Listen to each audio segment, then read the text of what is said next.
좋도다. 아멘. 네, 바라봄 그리고 기억이라는 말씀의 제목으로 우리 하나님의 말씀 같이 나누도록 하겠습니다. 날씨가 너무 춥습니다. 눈도 참 많이 내렸는데요. 우리 성도님들은 눈이 많이 내릴 때 보통 어떤 반응을 하십니까? 대체적으로 두 가지 반응 중에 하나를 하시더라고요.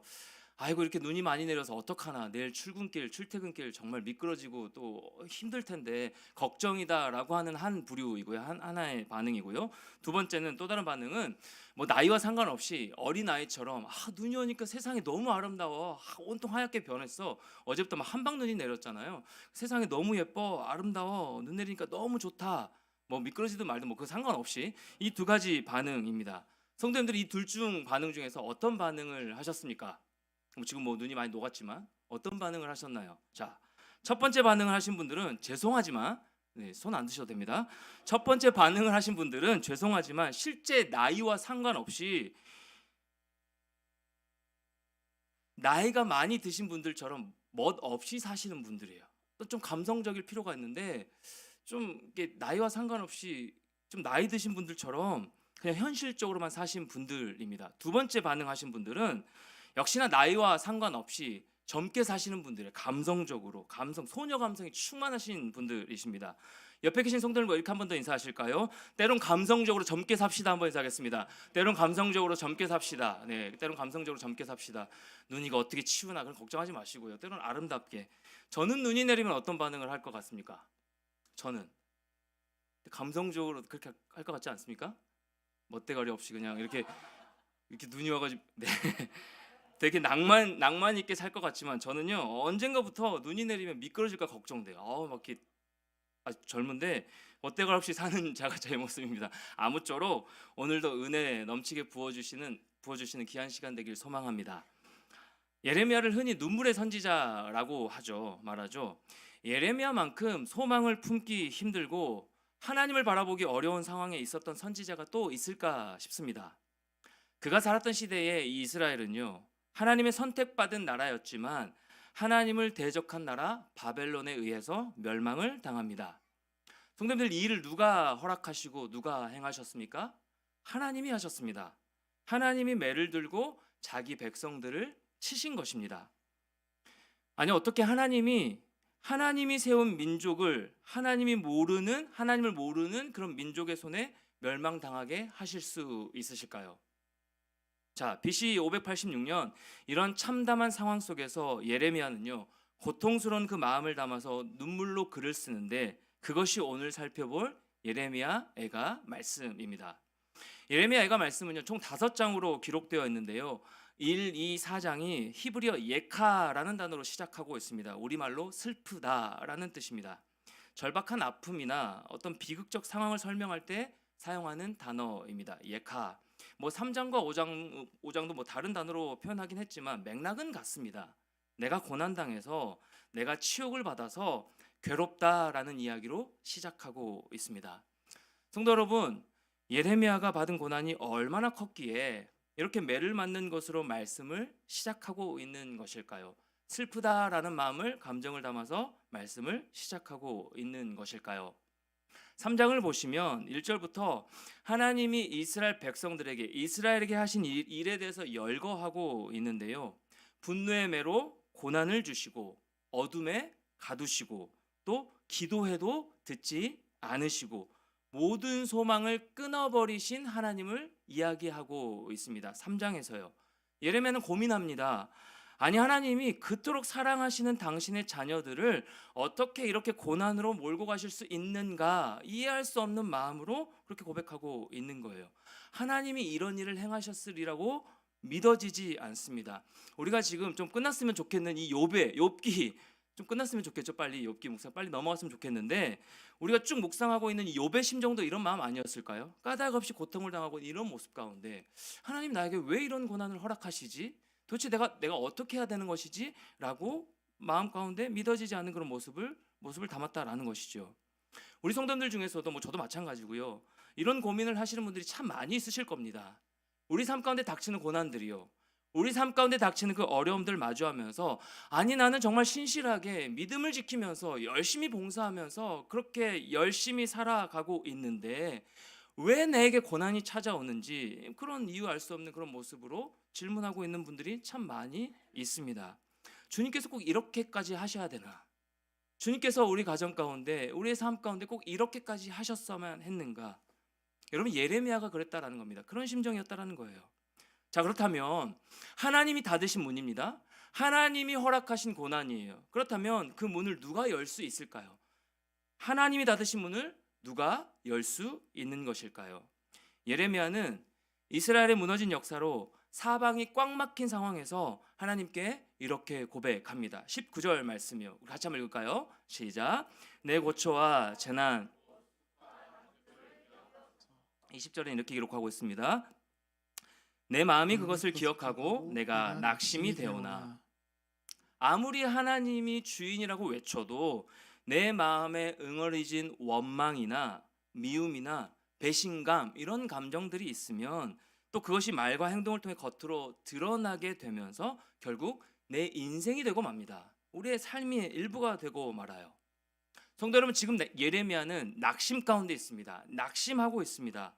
그 어디에서도 평안을 찾을 수 없는 상황, 희망이 없는 상황을 마주하고 있는 것입니다. 이것이 예레미야의 처지였습니다. 아무리 선지자라고 해도, 아무리 목회자라고 해도, 아무리 주의 부름받은 성도라고 해도 예외가 없습니다. 사랑하는 성도 여러분, 눈앞에 펼쳐진 상황이요. 눈앞에 펼쳐진 상황만 보고 하나님을 바라보지 못하면, 하나님의 자녀로 부르심 받았음에도 불구하고 내 눈앞에 펼쳐진 상황만을 바라보고 하나님을 바라보지 못하고 그리하여 하나님의 마음을 모르면 낙심하게 되어 있습니다. 그 상황 가운데 제대로 서 있을 자가 누가 있겠습니까? 지금 하나님께서 이방 나라, 우상을 섬기는 나라인 이 바벨론까지 들어서 심판하시고 있다면 누구를 바라봐야 할까요? 소망이 끊어졌다면, 낙심 가운데 그 상황을 마주하고 있다면 비로소 누구를 바라봐야 할 시기일까요? 하나님을 바라봐야 할 시기입니다. 이렇게 심판하시기까지 하나님이 얼마나 괴로우셨을지, 그분이 우리를 얼마나 사랑하시는지 그 음성을 들어야 하는 겁니다. 그런데 이게 참 쉽습니까? 참 쉽지 않죠. 고난당할 때 그렇지, 하나님 바라봐야 될 때지. 하나님 나를 위해서 얼마나 더 애통해하고 계실까. 나의 고난을 허락하지 않으신 분이라고 말씀하셨는데 내가 이 아픔 가운데 있을 때 하나님은 얼마나 더 아프실까라고 하나님의 심정을 먼저 더 우리는 이해하게 됩니까? 아니면 내 주어진 상황이 먼저 바라봐집니까? 참 쉽지가 않다라는 것이죠.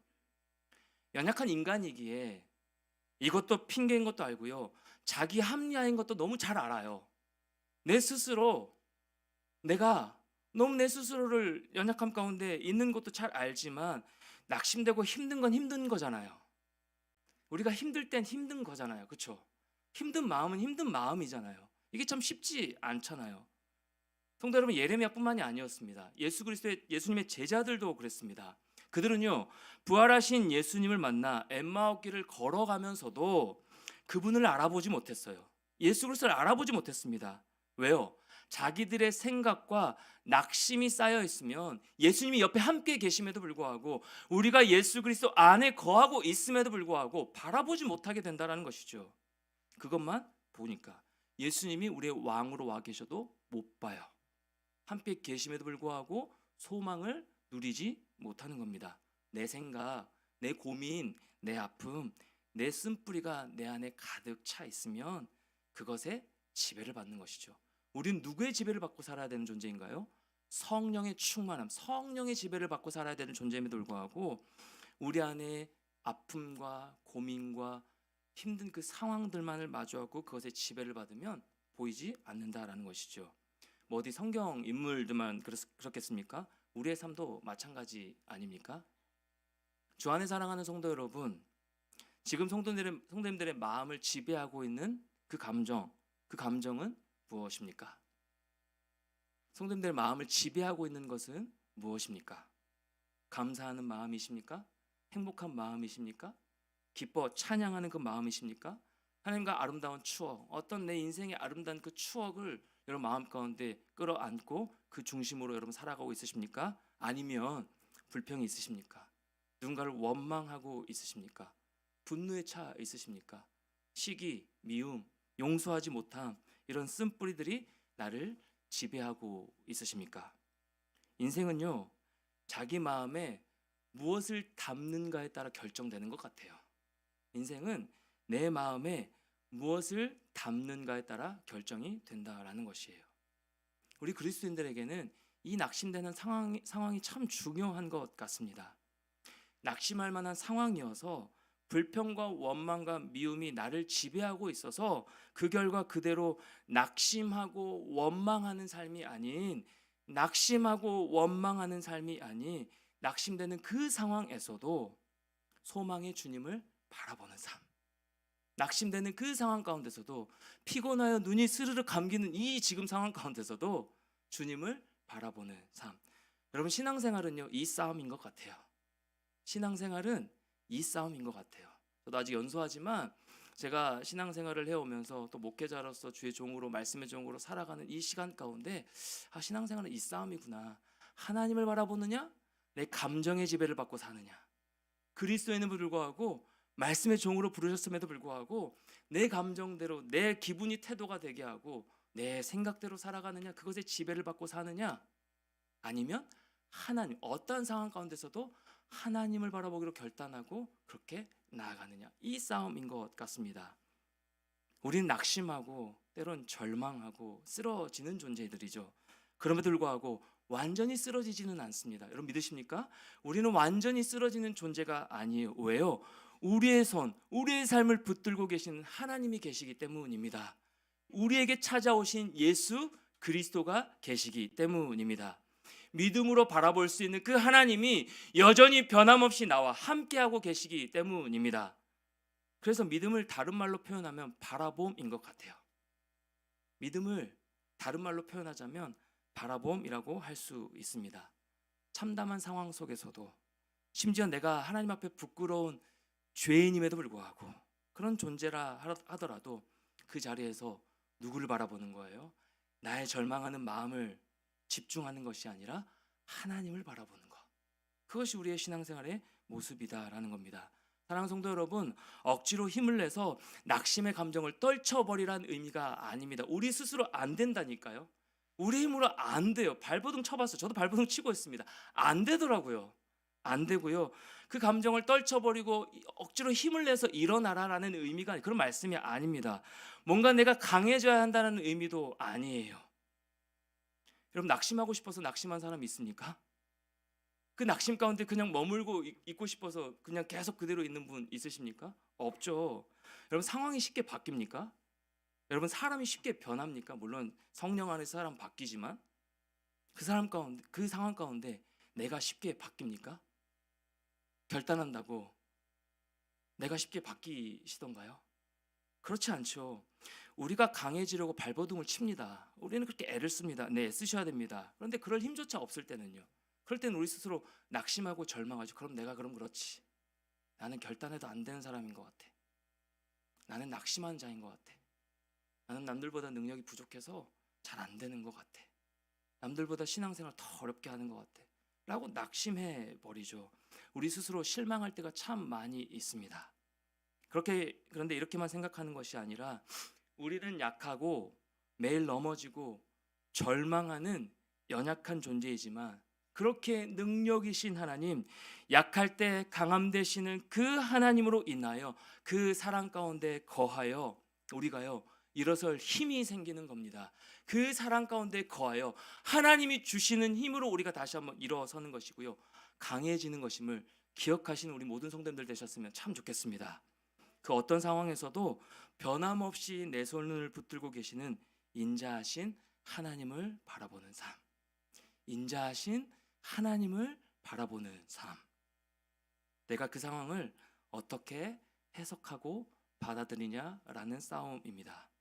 이어지는 예레미야의 고백을 한번 보십시오. 21절, 22절 말씀이요. 같이 한번 읽을까요? 이것을 내가 내 마음에 담아 두었더니 그것이 오히려 나의 소망이 되었사옴은 여호와의 인자와 긍휼이 무궁하심으로 우리가 진멸되지 아니함이니이다. 예레미야는 절망의 상황이었어요. 그런데 어떻게 고백하고 있습니까? 인자와 긍휼의 하나님을 찬양하고 있습니다. 여러분, 인자는 다 아시죠? 히브리어로 헤세드입니다. 하나님의 변치 않는 사랑을 뜻합니다. 구약을 통틀어서 이 하나님의 마음을 가장 잘 보여주는 단어가 바로 이 헤세드인 것 같아요. 인자하신 하나님 은혜.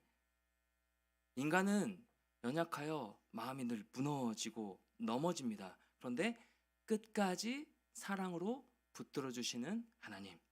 그리고 긍휼은요, 사랑하는 영혼을 위해 심장이 찢어지는 아픔, 하나님의 아픔을 표현하는 단어가 바로 긍휼입니다.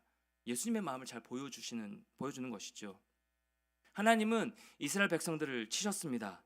심장이 찢어지는 아픔을 가지고 그럼에도 당신의 백성들에게 다가오고 계시는 것입니다. 이런 하나님의 마음은 이스라엘 역사를 돌아보면 언제나 한결같이 볼 수가 있죠. 여러분 출애굽의 역사를 한번 보십시오. 하나님이 노예에서 해방시켜 주셨습니다. 근데 이스라엘 백성들은 광야에서 하나님을 저주하고 원망하죠. 왜 우리를 출애굽시키셔서 왜 우리를 이 광야에서 죽게 만드시나? 그리고 원망합니다. 급기야 금송아지를 만들어 섬기죠. 참 사람들은 기다리기 힘들어하는 존재인 것 같아요. 저도 마찬가지고요. 기다리기 힘들어서 금송아지를 만들어 이것이 하나님이라고 섬겼죠. 노아의 홍수 사건은 또 어떻습니까? 모든 육체가 하나님을 버리고 죄에 빠졌습니다. 그래서 하나님은 인간 창조하신 것을 후회하시면서 다 쓸어버리겠다라고 하시죠. 그럼에도 불구하고 하나님의 긍휼하심이 있었기에 인류를 멸절하시지 않으셨습니다. 하나님은 노아와 의인 노아와 그의 가족을 통해서 인류의 역사를 이어가셨고 이스라엘 백성을 약속의 땅에 들어가게 하셨습니다. 신실하신 하나님. 이 모든 역사가요, 하나님의 긍휼과 사랑을 설명하고 있는 것입니다. 상황이 아무리 처참하더라도 긍휼과 사랑의 하나님을 바라보면요, 무엇이 생기느냐? 소망이 생기는 겁니다. 상황이 아무리 낙심되는 상황일지라도 긍휼과 사랑이 풍성하신 그 하나님을 바라보면 무엇이 생긴다라고요? 소망이 생기는 것입니다. 어떤 분들은 예레미야에게 이렇게 말할지도 모르겠습니다. 아니 나라가 멸망했는데 그 나라를 하나님이 멸망시킨 것인데 이 처참한 현실 가운데 무슨 하나님의 긍휼이 있냐고, 무슨 하나님의 사랑이 있느냐라고 말입니다. 그런데 하나님께서는 사랑하는 자녀에게 채찍을 드실 때는 다 이유가 있습니다. 예레미야 이렇게 얘기합니다. 3장 33절이요. 같이요. 시작. 주께서 인생으로 고생하게 하시며 근심하게 하심은 본심이 아니시로다. 이 모든 상황이 하나님의 본심이 아니라고 말합니다. 마치 예레미야가 하나님의 마음을 들여다보면서 얘기하고 있는 것 같지 않으십니까? 사랑하는 자녀에게 회초리를 들 때 자녀는 종아리에 피멍이를 들죠. 뭐 요즘은 뭐 때리지도 않지만 집에서. 근데 자녀는 그냥 멍이 들지만 부모 가슴에는 어떻습니까? 피멍이 들지 않겠습니까? 저도 이제 부모가 돼 보니까 때리진 않지만 눈엔 눈물이 흐르고요. 지금 예레미야가 이 말을 하는 것입니다. 하나님이 이스라엘 백성들을 채찍으로 멸망으로 다스리실 때 얼마나 찢어지는 마음이셨을지 생각하라는 겁니다. 하나님의 심정을 한번 생각해 보자라는 겁니다. 그러니 제발 정신 차리고 돌아오라고. 그러니 제발 정신 차리고 돌아오라고. 이것이 하나님의 기회이라고. 멈춤이 하나님의 기회이라고. 이 고난 가운데 하나님의 은혜를 바라보고 다시 돌이키라고 얘기하고 있는 겁니다. 고난을 통해서 하나님 앞으로 돌아오라고, 나아오라고 하는 것입니다. 그래서 시편 기자도 이렇게 얘기하죠. 119편 71절 말씀. 고난 당한 것이 내게 유익이라. 이로 말미암아 내가 주의 율례들을 배우게 되었나이다. 그럼 고난이 유익이 있습니다. 인정하지 않으시지만 표정들이 다. 고난은 유익이 있습니다. 감히 저도 이 말씀을 드릴 수 있을 것 같아요. 고난은 유익이 있습니다.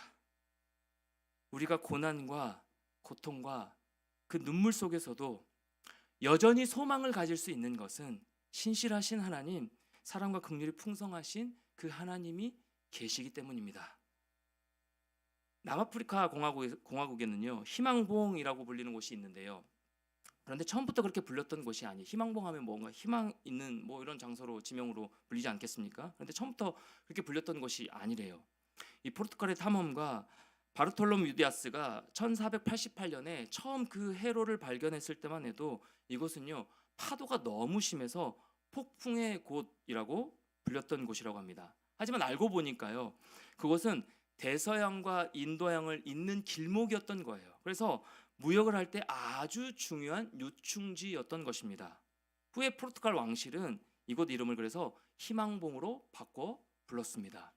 여러분, 우리의 삶도 마찬가지입니다. 우리의 삶이 그렇습니다. 사막을 횡단하는 것 같고 폭우를 뚫고 가는 것 같은 인생길이지만 하나님이 계시기에 희망봉이라고 불릴 수 있는 우리의 삶이다라는 거예요. 죽음과 좌절과 낙심만이 우리를 기다리는 것 같아요. 때때로는 이 고난이 너무 길어서 언제 끝날 줄 모르는 이 고난 때문에 우리가 낙심하고 피폐해져가고 참 힘이 들지만, 그럼에도 불구하고 그 끝모를 아픔만이 우리를 감싸 안는 것 같지만 아니요, 하나님의 손길이 우리 영혼을 만질 때, 하나님의 손길이 우리 영혼을 끌어안을 때 희망봉이 솟아오른다라는 겁니다. 희망봉이 솟아오릅니다. 무엇입니까? 하나님의 일하심이죠. 하나님의 인도하심이죠. 나에게, 우리에게, 우리 가정 가운데 빛으로 오신 그 예수 그리스도를 바라볼 때 우리 안에 있는 어둠이 물러가고 내면의 빛이 환하게 비추게 되는 것입니다. 눈이 많이 내렸잖아요. 어제 눈이 많이 내렸는데 대부분 다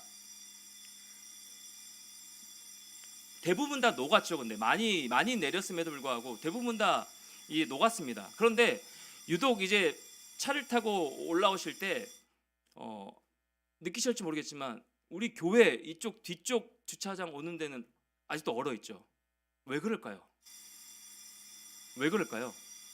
네, 시험 아닙니다. 괜찮습니다. 우리 뒤쪽 교회 오는 데는 그냥 얼어 있죠. 왜 그럴까요? 햇빛이 오늘 환하게 비추더라고요, 낮에. 그러니까 다 녹았어요, 길이. 그런데 우리 뒤쪽만은 다 그냥 그늘진 곳이에요. 해가 안 비춰집니다. 그러니까 그걸 보면서 제가 어떤 마음이 들었냐면, 우리 영혼 가운데도 하나님의 말씀의 빛이 비춰져야 얼음장 같고 딱딱하게 굳어있는 우리 마음이 녹여지겠구나 라는 생각이 들더라고요. 우리 안에 있는 어둠이 어떻게 물러갈 수 있습니까? 예수 그리스도, 나에게 오신 빛으로 오신 그 예수 그리스도를 바라볼 때 내 안에 딱딱하게 굳어있는 마음, 내 안에 얼음장같이 그냥 얼어져 있는 그 마음이 녹아지게 된다라는 사실이에요. 그 어둠이 한순간의 빛으로 물러나게 된다라는 것, 그것으로 저 오늘 차를 타고 올라오면서 그게 느껴지더라고요. 왜 여기만 이렇게 얼어있나? 우리 내면에, 우리 영혼에 하나님의 빛이 임해야 되는 거구나. 내 영혼이 이렇게 어둠 가운데 피폐해져 가는 것은 하나님의 말씀의 빛이 이미 임하고 계심에도 불구하고 그 빛을 내가 붙잡지 아니하고 그 빛을 바라보지 않기 때문에 그렇구나 라는 생각이 제 마음 가운데 들더라고요. 사랑하는 성도 여러분, 내면의 빛이 우리 마음 가운데 환하게 비춰야 되는 겁니다. 이렇게 볼 때 신앙생활은 결국 바라봄과 기억하는 믿음인 것 같아요. 오늘 설교 제목처럼 바라봄과 기억하는 믿음이요. 저는 개인적으로 새롭게 하소서를 참 많이 봅니다. 왜 그럴까요? 왜 많이 볼까요? 제가 나중에 출연할 곳이기 때문에 저는 꼭 진짜 새롭게 하소서 출연할 거거든요. 그러니까 제가 관심 있게 참 봅니다. 지난주에도 이제 보는데 어느 목사님 나오셔서 간증하시를 듣는데 너무 인사이트가 참 많이 있었습니다. 근데 말미에 이런 말씀을 하시는 거예요. 신앙생활은 변화가 아니라 기억하는 것이다. 이 말씀을 하시는 겁니다.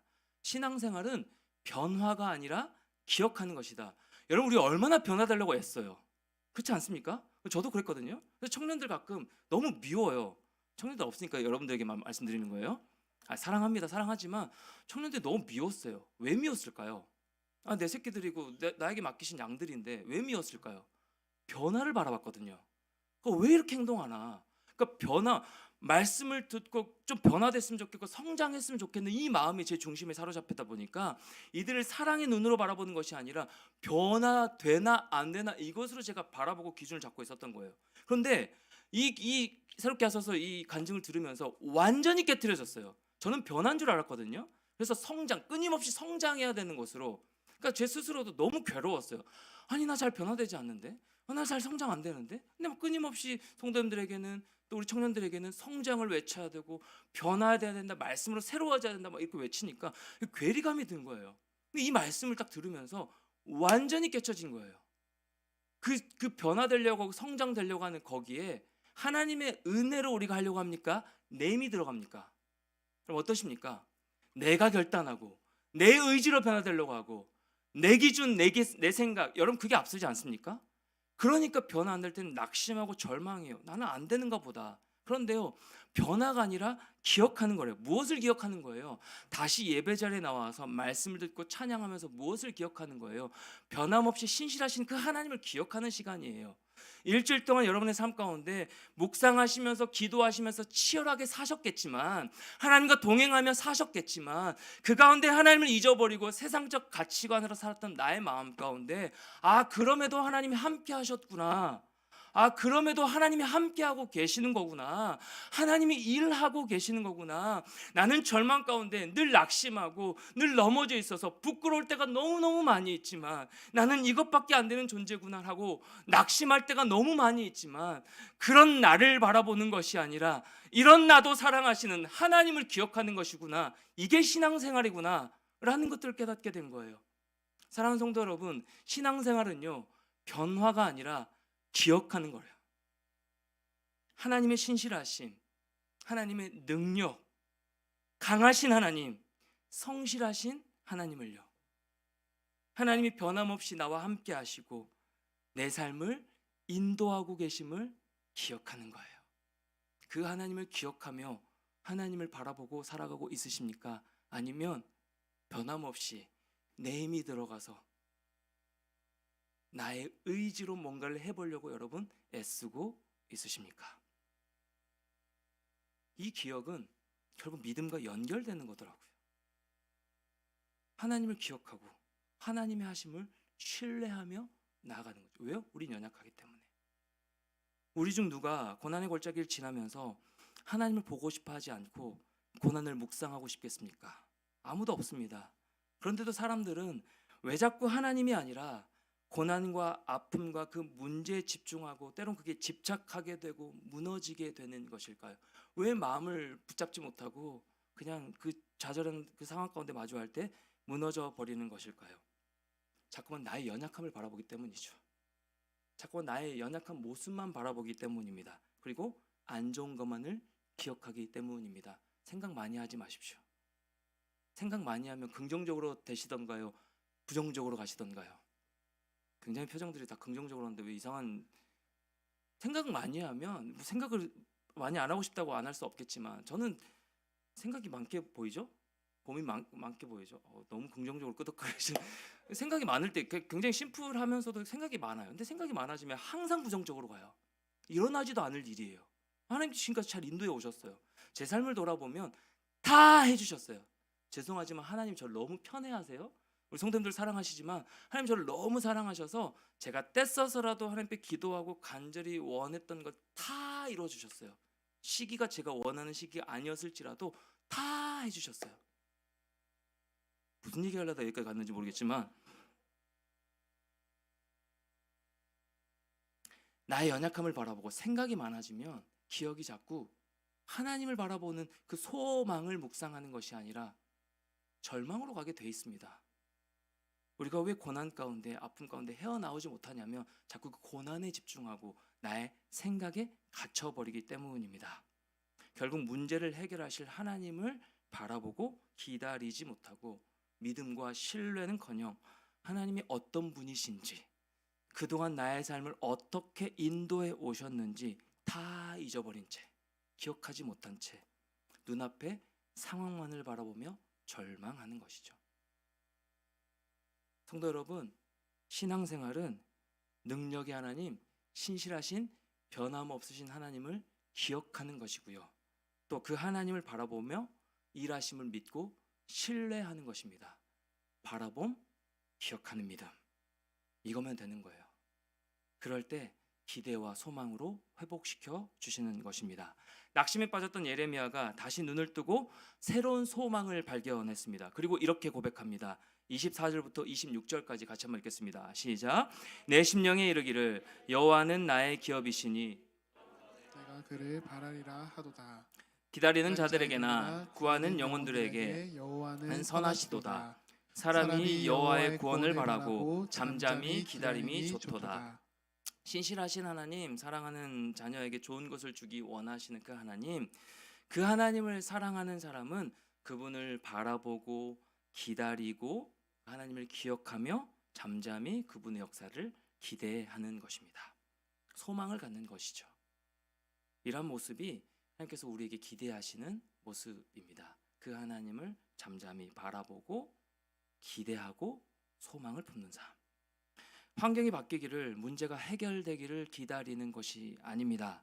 환경과 문제를 바라보는 해석을 달리 하는 것입니다. 여러분, 해석이 달라지면 인생이 달라집니다. 담임 목사님 말씀하셨죠. 자녀를 바라보는 눈, 그럼 자녀를 어떻게 바라보고 계십니까? 자녀를 바라보는 눈, 그 해석이 달라지면 달라진대요.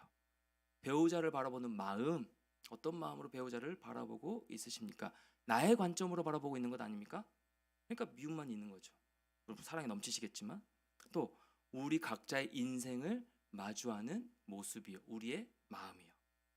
책에서 본 예화인데요, 오신실하신 주라는 찬송이 있죠. 이 찬송의 작사가가 누구냐면 토마스 치섬이라는 사람인데, 이 켄터키의 가난한 농부의 아들로 태어나고 자라서 배움이 좀 짧았대요. 그런데 은혜를 받아 목사가 되기를 원했고 결국 독학으로 그 목사가 되는 꿈을 이루었습니다. 그렇게도 꿈에 그리던 목사가 되었는데 그는 1년밖에 사역하지 못하고 그만두게 되었습니다. 왜 그러냐? 병마 때문에, 병이 생겨서. 하지만 그는 그 상황 가운데 절망하고 낙심하지 않고요, 하나님을 찬송하는 시를 썼습니다. 그래서 1200편이나 되는 찬송시를 지었습니다. 토마스 치섬.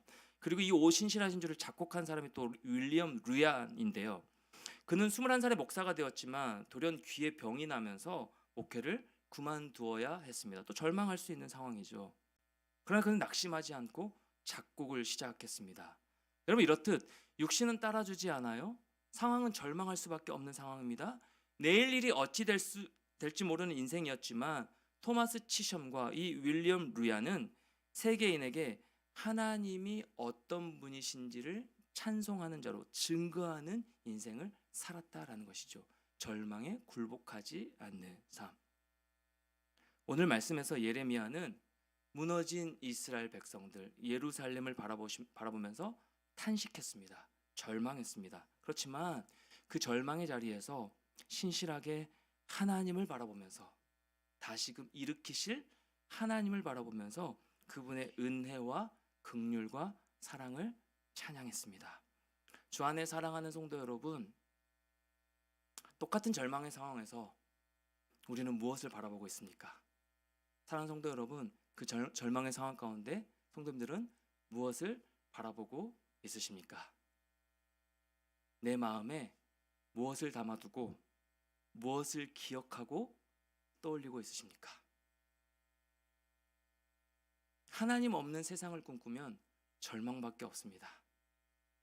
하나님이 나와 함께 하심에도 불구하고 그 하나님을 바라보지 못하면 상황 가운데 절망할 수밖에 없습니다. 그런데 하나님이 함께하는 나를 바라보고 하나님의 일하심을 기대하고 기억하면 소망이 생깁니다. 포도나무 되시는 예수 그리스도에 붙은 가지처럼 소망의 눈으로 보면 나를 괴롭게 하는 사람도 다르게 보이고요, 사랑으로 대할 수 있게 되는 것이죠. 우리 모두는 다 부족하고 연약한 자들입니다. 우리는 강한 자들이 아닙니다. 강해져야만 하는 자들도 아닙니다. 그러니 힘 빼셔도 될 것 같아요. 강해지려고 애쓰지 않으셔도 됩니다. 일어서려고 발버둥 치지 않으셔도 됩니다. 스스로 강해지려고 하지 않으셔도 됩니다. 그저 긍휼의 하나님, 그저 소망의 하나님, 그 하나님의 인도하심과 변함없이 내 삶을 붙들고 인도하시는 하나님을 기억하십시오. 그 하나님을 기억하시면 되는 겁니다. 기억하시면 되는 겁니다. 고난을 묵상하지 말고 하나님을 바라봅시다. 결국 하나님을 바라보는 것이 무엇일까요? 결국 하나님을 바라보는 삶이 무엇일까요? 하나님을 바라보는 삶은 결국 맡김입니다. 모든 것을 주님 앞에 내어 맡기는 삶. 시편 37편 5절 말씀이요. 같이 한번 읽겠습니다. 시작. 내 길을 여호와께 맡기라. 그를 의지하면 그가 이루시고. 베드로전서 5장 7절. 내 염려를 다 주께 맡기라. 이는 그가 너희를 돌보심이라. 잠언 16장 13절 말씀. 너의 행사를 여호와께 맡기라. 그리하면 내가 경영하는 것이 이루어지리라. 네, 내가 내 염려를 스스로 부여안고 내 스스로 일어나려고, 내 스스로 뭔가 변화되려고 애쓰는 그런 삶 가운데 그럼 지치지 않으셨습니까? 맡깁시다. 맡김의 시작이 뭔가요? 기도죠. 기도하면서 모든 걸 다 맡기는 거죠. 분단위로 또 내 생각이 불쑥불쑥 올라오면 또 그때 하나님 맡깁니다. 하나님 맡깁니다. 내 생각이 또 올라옵니다. 내 열심이 올라옵니다. 맡기는 거죠. 우리의 자녀들도, 우리의 가정도, 나의 삶도, 우리의 미래도, 우리의 건강도 하나님께 맡기는 겁니다. 변함없으신 나를 위해 지금도 일하고 계시는 그 하나님을 바라보고 기억하는 것. 하나님께서 연약하여 넘어져 있는 나를 일으키시고 마침내 하나님의 질그릇으로 변화시켜 주실 것입니다. 우리는 우리 스스로 변화될 수 있는 존재가 아니라, 변화되려고 애쓰는 존재가 아니라 그저 하나님을 바라보고 기억하는 삶으로 나아가면 됩니다. 그 하나님을 찬양하며 나에게 오신 예수 그리스도를 기쁨으로 맞이하는 다가오는 성탄과 그리고 남은 한 해 마무리와 그리고 하나님의 영광을 위해 살아가시는 내년 한 해 되시는, 그렇게 보내시는 우리 주함께 교회 모든 성도님들 한 분 한 분 다 되시기를, 각 가정들 되기를 주님의 이름으로 간절히 축원합니다. 우리 이 찬양으로 고백하며 나아갈까요? 오 신실하신 주, 아까 찬송가 얘기했는데요. 이 찬양으로 같이 한번 고백하며 우리 기도하며 나아갑시다.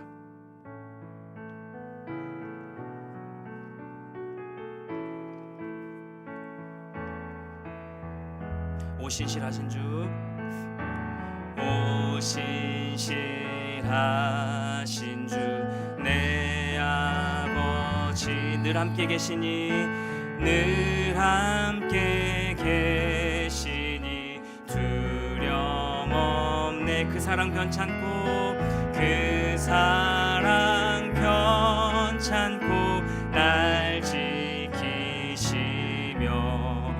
어제나 오늘이 한결같네. 오 신실하신 주, 오 신실하신 주, 오 신실하신 주, 날마다 자비를 베푸시며 일용할 모든 것 내려주시니, 오 신실하신 주, 나의 구주. 봄철과 또 여름, 봄철과 또 여름, 가을과 겨울, 해와 달 별들도 다 주의 것. 만물이 하나로, 만물이 하나로 드러낸 신실한 주 사랑 나타내. 아멘. 오 신실하신 주, 오 신실하신 주, 오 신실한, 날마다 자비를, 날마다 자비를 베푸시며 일용할 모든 것, 일용할 모든 것 내려주시니, 오 신실하신 주, 나의 구주. 내 죄를 사하여, 내 죄를 사하여 안위하시. 주친이 오셔서, 주친이 오셔서 인도하네. 오늘의 힘 되고 내일의 솜, 주만이 만복을 내리. 아멘. 오 신실하신 주, 오 신실하신 주, 오 신실하신 주, 날마다 자비를 베푸시며 일용할 모든 것, 일용할 모든 것 내려주시니, 오 신실하신 주, 하나님 사랑의 눈으로, 하나님 사랑의 눈으로 너를 어느 때나 바라보시고, 하나님 인자한 귀로서, 하나님 인자한 귀로서 언제나 너에게 기울이시니, 어둠의 밝은 빛을, 어둠의 밝은 빛을 비춰주시고, 너의 작은 신음에도 응답하시니, 너는 어느 곳에 있든지 주를 향하고 주만 바라보. 다시 한번 고백할까요? 하나님 사랑의 눈으로, 하나님 사랑의 눈으로 너를 어느 때나 바라보시고, 하나님 인자한 귀로서, 인자한 귀로서 언제나 너에게 기울이시니, 어둠의 밝은 빛을, 어둠의 밝은 빛을 비춰주시고, 너의 작은 신음에도 응답하시니, 너는 어느 곳에 있든지 주를 향하고 주만 바라볼지, 주만 바라볼지라, 주만 바라볼지라, 볼지라.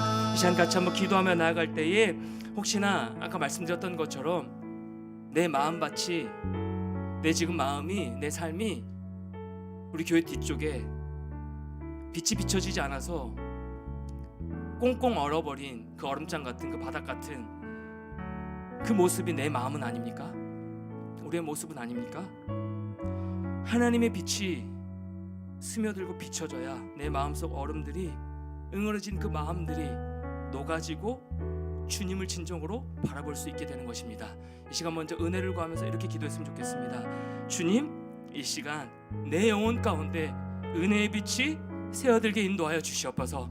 주님 은혜를 허락하여 주셔서 내 마음 끝에 굳은 마음, 하나님 절망 가운데 하나님을 바라보지 못한 마음 가운데 그저 하나님 몸이 곤잔한 삶으로 힘나지 않는 나의 삶 가운데 다시 한번 영혼의 은혜의 빛이 새어들 수 있도록 인도하여 주셔서 모든 응어리진 마음들이, 모든 꽁꽁 얼어버린 내 마음들이 다시 한번 눈 녹듯 녹아져서 하나님을 온전히 바라볼 수 있는 귀한 시간 될 수 있게 해달라고, 우리 같이 한번 주의 이름 크게 한번 부르짖고 간절히 그 은혜의 빛을 비춰달라고 기도하며 나가도록 하겠습니다. 기도하겠습니다. 주여, 하나님 우리의 삶 가운데 우리의 삶을 돌아보며 나아갑니다. 하나님 아버지, 하나님 아버지,